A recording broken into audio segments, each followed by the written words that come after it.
Was sehen wir da? Mehr rote oder mehr gelbe? Mehr rote rechts, genau. Wie viel sehen Sie? Sehen Sie mehr gelbe oder mehr rote? Mehr gelbe. Linke Hand heben bitte, genau. Die linke. Linke ist gelb.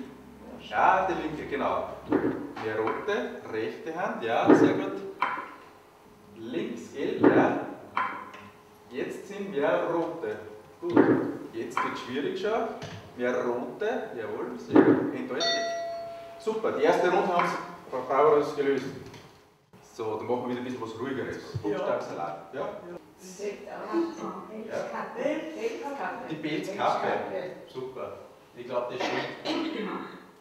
Das ist nicht einfach das Wort. Durchgeschüttelt, gell? Wird durchmischt bei den Buchstaben.